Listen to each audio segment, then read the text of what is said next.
Hi everyone, आज हम बात करने लगे हैं सिली मिस्टेक्स के बारे में। बच्चों को पेपर सारा आता होता है, उसके बाद भी उनके मार्क्स पूरे नहीं आते। तो चलिए आज मैं आपको कुछ टिप्स बताऊंगी जिसकी हेल्प से बच्चे अपनी जो सिली मिस्टेक्स हैं उनको दूर कर पाएंगे और पेपर में अच्छे से परफॉर्म कर पाएंगे। सबसे पहले टिप है अंडरलाइन मैजिक। बच्चों को बताएं कि जब क्वेश्चन पढ़ते हैं तो क्वेश्चन में जो इंपॉर्टेंट वर्ड्स होते हैं उनको अंडरलाइन कर लें। जैसे कि क्वेश्चन में होगा write 2 ways to conserve water, तो 2 ways कंजर्व वाटर को अंडरलाइन कर दें ताकि जब वो आंसर लिखें तो वो देखें कि उनको दो पॉइंट्स लिखने हैं। साथ में पॉइंट्स किसके बारे में लिखने हैं? कंजर्व वाटर के बारे में। जैसे कि क्वेश्चन में होता है नो, एडवांटेज, डिसएडवांटेज, है ना। ये जो वर्ड्स होते हैं इनको अंडरलाइन कर लें, क्योंकि कई बार एडवांटेज की जगह हम डिसएडवांटेज कर लेते हैं जल्दी में, और डिसएडवांटेज की जगह एडवांटेज कर लेते हैं। जब आप अंडरलाइन करेंगे क्वेश्चन में तो आप उस क्वेश्चन को उससे मैच कर सकते हैं कि हाँ आपने आंसर सही लिखा है। क्वेश्चन पेपर में आज जब आप अंडरलाइन करते हैं तो उसका एक और इम्पॉर्टेंट एस्पेक्ट ये है कि जैसे एक क्वेश्चन के अंदर 2-3 क्वेश्चंस आ जाते हैं। जैसे कि एग्जांपल अगर पूछा जाए what is your name, where are you from, एक ही क्वेश्चन में 2 क्वेश्चन है, तो आपने फर्स्ट क्वेश्चन अंडरलाइन किया, फर्स्ट का आंसर लिखा, फिर सेकंड क्वेश्चन अंडरलाइन किया, सेकंड का आंसर लिखा। इस टिप से आपका जो क्वेश्चन है वो भी कंप्लीट होगा। कई बार बच्चे आधा क्वेश्चन करके ही छोड़ देते हैं, उनको याद ही नहीं रहता कि क्वेश्चन में और भी कुछ पूछा गया। तो इससे क्या होगा, आपका पूरा क्वेश्चन कंप्लीट होगा। सेकंड टिप है मैथ डबल चेक। मैथमेटिक्स में जब भी आप पेपर आए तो क्वेश्चन करने से पहले ही आप जो उसके जो नंबर्स होते हैं वो पेपर में आंसर सॉल्व करने वक्त उसी वक्त चेक करें, लास्ट के लिए मत छोड़ें।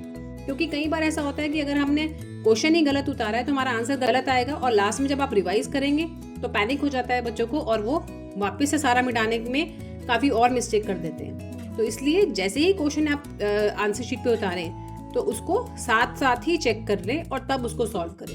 इससे आपका टाइम भी सेव होगा और कोई एरर भी नहीं होगा। Tip number 3 is spell in your mind.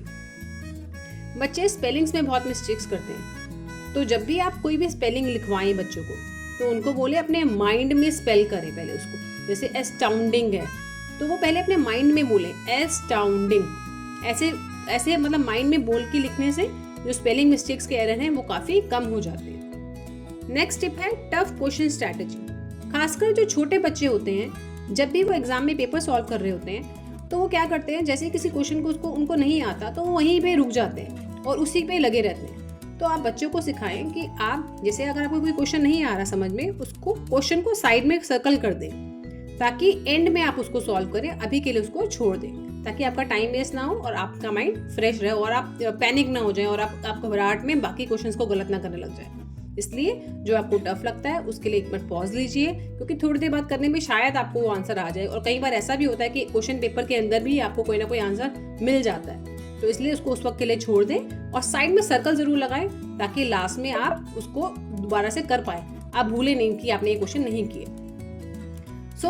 सबसे इम्पोर्टेंट जो लास्ट में जो गोल्डन रूल है वो है रिवाइज एंड चेक। और ये कैसे करना है, आप बच्चों को बोलें कि अपनी पेंसिल को फ्लिप कर दें, बैक साइड से आपको ऐसे पेपर को पढ़ना है और चेक करना है जैसे कि आप एक टीचर हैं। इससे क्या होगा, आप अपने एरर को देखेंगे कि अगर आपने कोई मिस्टेक करी है तो आप उसको ठीक कर सकते हैं। आप एज अ टीचर की तरह अगर आप देखेंगे तो आपको समझ में आएगा कि हाँ यहाँ मैंने मिस्टेक कर दी, यहाँ मैंने मिस्टेक कर दी। अब जो आपने अंडरलाइन किए थे क्वेश्चन उसमें से चेक करें कि हाँ मैंने इसका आंसर यही लिखा है कि नहीं, then you can revise this. इस टाइप से रिवीजन करने से आपकी जो मिस्टेक्स हैं वो ठीक हो जाएंगे। पेपर सबमिट करने से पहले आप ऐसे एक बार रिवाइज जरूर करें। इससे क्या होगा, बच्चों में कॉन्फिडेंस आएगा कि हाँ मेरे को ये सारा आता था और मैंने कोई सिली मिस्टेक्स नहीं की। तो इससे आई होप आपके बच्चों को काफ़ी हेल्प मिलेगा। जो बच्चे पेपर में पूरी तैयारी करके आते हैं और आंसर शीट देखने के बाद कहते हैं ना कि अरे ये तो मुझे आता था, ये बस सिली मिस्टेक हो गया, वो इन टिप्स को फॉलो करने के बाद वो ये बात नहीं कहेंगे। एग्जाम हमारा स्पीड टेस्ट नहीं करता, एग्जाम हमारी एक्यूरेसी को टेस्ट करता है। तो इसलिए टॉपर्स जो होते हैं वो केयरफुल होते हैं, वो केयरलेस नहीं होते। इन सब टिप्स को फॉलो करते हुए आपके जो बच्चे जो सिली मिस्टेक्स करते हैं वो अब नहीं करेंगे।